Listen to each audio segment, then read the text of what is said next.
कई लोग इस चीज़ से काफ़ी ज़्यादा परेशान रहते हैं कि हमारा भाग्योदय नहीं हो पा रहा है, हमारी किस्मत काफ़ी ज़्यादा ख़राब है। तो आज हम आपसे कुछ ऐसे उपायों के बारे में जानेंगे जिससे कि हमारी किस्मत चमके। शास्त्रों में देखिए कई विधियां बताई गई है। सुबह उठिए तो सबसे पहले अपनी हथेली ही देखिए, यानी अपने कर्म को निहारिए, जिस पे ब्रह्मा विष्णु महेश सहित लक्ष्मी जी कृष्ण भगवान सारे देवी देवता हाथों में ही विराजमान है, आपके कर्म का फल देने के लिए तैयार है। उसके बाद आप सीधा पैर पहले धरती की तरफ देख के प्रणाम कीजिए। आधार चाहिए बेस। बेस कौन है? पृथ्वी माता। कई लोग बेसलेस बात करते हैं, हवा में हवाई फायर करते हैं बहुत ज़्यादा, बेस होती नहीं है, तो उसको मजबूत कीजिए। उसके बाद राइट पैर सबसे पहले लिए। आदमी हमेशा सही कदम पहले निकाले।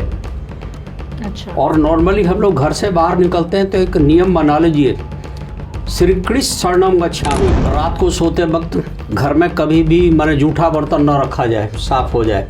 भाग्य इसके कारण रुकती है। एक लोटा जल रखिए, घर वाली को बोलिए, चाहे जो भी जेंट्स लेडीज हैं, एक लोटा जल रखते हैं किचन में। घर की बाल्टी की पेंदी कुछ दिन पर जरूर सफाई हो जाना चाहिए। बड़े बड़े पलंग अलमारी रखी हुई है, न जाने कितने दिनों से उसके नीचे सफाई नहीं है, तो साल में एक बार दो बार उसके नीचे की धूल, राहु केतु शनिचर सब हटाइए। घर में हमेशा वो क्या बोलते हैं, कपूर जले, भाग्य जगाने की बात है। और कुछ वास्तु भी मानिए जिससे भाग्य जगता है। अब ईशान कोण जहाँ पे है वहाँ शौचालय बनवा दीजिए, टॉयलेट, भाग्य बंध जाएगा। उल्टा बीमार ईशान कोण में, जिसको नॉर्थ ईस्ट बोलते हैं। अच्छा। जहाँ अग्नि कोण है साउथ ईस्ट, वहाँ पर पता चला कि आपने पानी की व्यवस्था कर दी तो आग और पानी का वैर है। आप नॉर्थ वेस्ट को एकदम बंद कर रखा है, गंदगी दुनिया भर है, तो इनकम तो रुक जाएगी। हवा का माध्यम से तो ये सब चीज़ आती है। साउथ वेस्ट को स्ट्रॉन्ग रखना चाहिए, पता चला उधर ही ज़्यादा खोल के बैठ गए हो। अच्छा। सनलाइट प्रॉपर आनी चाहिए घर में, नहीं है तो उसका अरेंजमेंट कीजिए कि कैसे क्या करें। सारे भक्तों को आज बहुत सारी परेशानियां हैं, कर्ज मुक्ति या फिर घर में कलेश होते रहते हैं, तो उन सब के लिए कुछ ऐसे टिप्स अगर आप बताना चाहती हैं भक्तों को जिससे कल्याण हो उनका। देखिए, अगर आप कर्ज से मुक्ति पाना चाहते हैं तो कर्ज से मुक्ति पाने के लिए जब आपको लक्ष्मी जी का पूजन करें तो उसमें आप एक तो घर के बाहर अशोक के या पान के पत्तों की तोरण जरूर लगाइए, लाल उसमें बांध के। दूसरा, अपने इस फिंगर से, रिंग फिंगर राइट हैंड से हल्दी से स्वास्तिक बनाइए पान के पत्ते पर और उसको चढ़ाइए और अपनी मन्नत कीजिए कि मेरा कर्ज मुक्ति बिल्कुल हो जाए इस साल। मेरा अगर कर्ज ज़्यादा है तो धीरे धीरे कम हो जाए। और साथ में अपनी एंट्रेंस पर शुभ लाभ ज़रूर लिखिए, तो लक्ष्मी जब भी आपके पास आएंगी तो आपको भरपूर मात्रा में बरकत होगी, जिससे आपकी कर्ज मुक्ति। कई सारे भक्त हमें मैसेजेस लिख के भेजते हैं, वो लोग क्या करें जिनके घर में गृह कलेश काफ़ी ज़्यादा होता है? जैसे कि आप शुक्र बीज मंत्र का जाप कीजिए, साथ में आप घर में कोई भी फ्रेग्रेंस ज़रूर रखिए, कपूर ज़रूर जलाइए। उसमें कहीं ना कहीं आप लौंग और काली मिर्च डाल के जला सकते हैं या दालचीनी डाल के जला सकते हैं, तो आप देखोगे कि धीरे धीरे नेगेटिव एनर्जी और कलह कलेश खत्म होता है। अच्छा। और उसके लिए आपको जो पति पत्नी है उनको अपने बेडरूम का हमेशा क्लीन रखना चाहिए और साउथ वॉल पे अपने दोनों के कपल फोटो गोल्डन फ्रेम में ज़रूर लगानी चाहिए। Golden frame. कि घर खरीदने के लिए कोई उपाय बताएं। घर खरीदने में या घर बनाने में कोई दिक्कत हो तो हनुमान जी का सहारा लेना चाहिए। एक तो ये मिट्टी का घर खरीद के या बना के, अच्छा, मिट्टी का घर माँ दुर्गा के सामने रख दी जाए, अब प्रार्थना की जाए तो भी घर बन जाती है। बेटी के शादी के लिए कोई उपाय बताएं। अच्छा। कई बार अगर नहीं होती है तो लड़कियों के केस में पुखराज पहनाई जाती है कि भाई इसको इसके क्या बोलते हैं, इंडेक्स फिंगर में पुखराज पहना दो, बृहस्पति जग जाती है।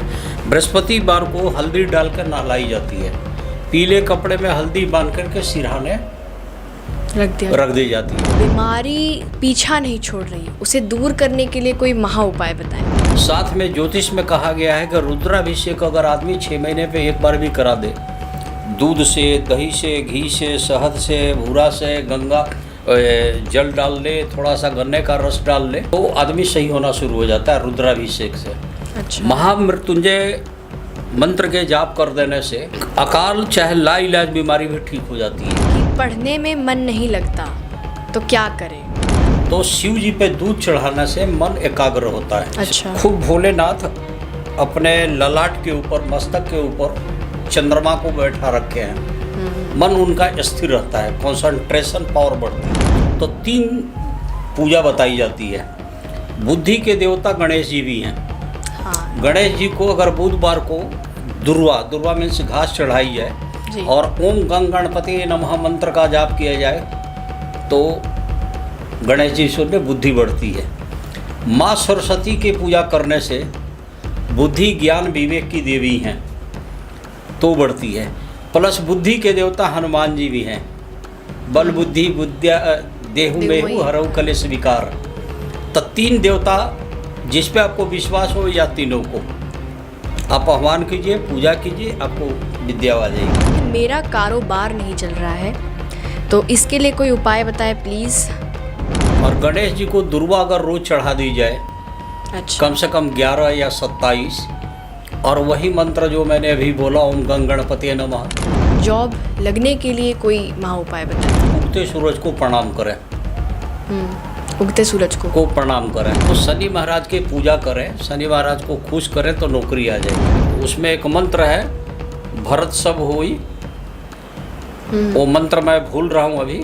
तो उस मंत्र का जाप किया जाता है तो ये आता है, जल्दी रोजगार आ जाता है। शिवलिंग पे दूध और जल मिला जल से आपको शिवलिंग का अभिषेक करना चाहिए और इसके साथ साथ महामृत्युंजय मंत्र का जाप करना चाहिए। एक तो बजरंग बली की आराधना करनी चाहिए और उसी के साथ साथ किसी ज़रूरतमंद को उड़द मूंग तुअर की दाल दान करना चाहिए। उड़द मूंग और तुअर की दाल भगवान गणेश की आराधना की जाए तो इससे अच्छा कुछ और उपाय नहीं है।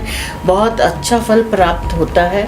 और लड्डू का भोग लगाना चाहिए और दूर्वा होती है ना, दूर्वा अर्पित जरूर करें। आपको पीले वस्त्र, पीले फल, पीली वस्तुओं का, जनेऊ का दान अवश्य करना चाहिए जिससे कि आपको सर्वोत्तम फल प्राप्त हो। शुक्रवार के दिन किसी गरीब सुहागिन महिला को सुहाग की वस्तुएं दान करना चाहिए। अच्छा।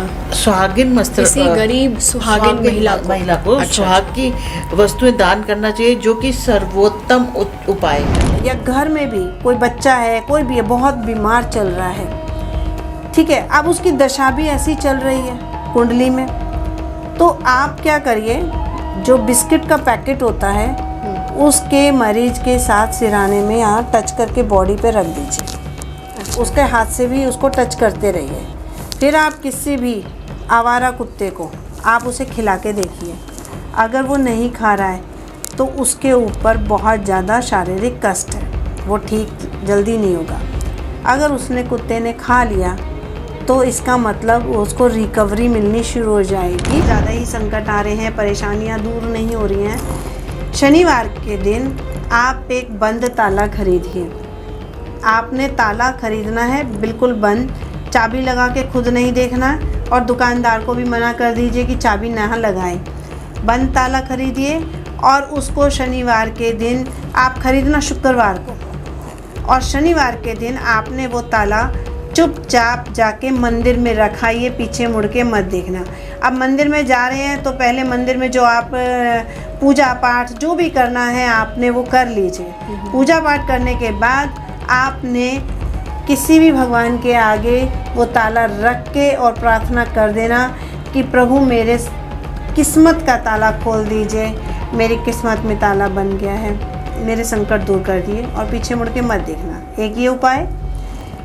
दूसरा, शुक्रवार को ताला खरीदा तो शुक्रवार को आपने 2 झाड़ू खरीदनी है, फूल झाड़ू और तीली वाली झाड़ू दोनों, वो भी आपने जाके मंदिर में रखाना, पीछे मुड़ के मत देखना, चाहे मंदिर की सीढ़ियों पे रखाना, लेकिन रखते हुए आपको कोई टोके ना, बस इतना करना, उसको रख के आ जाना, पीछे मुड़ के नहीं देखना। ये 2 उपाय करो, संकट 100% टलेगा।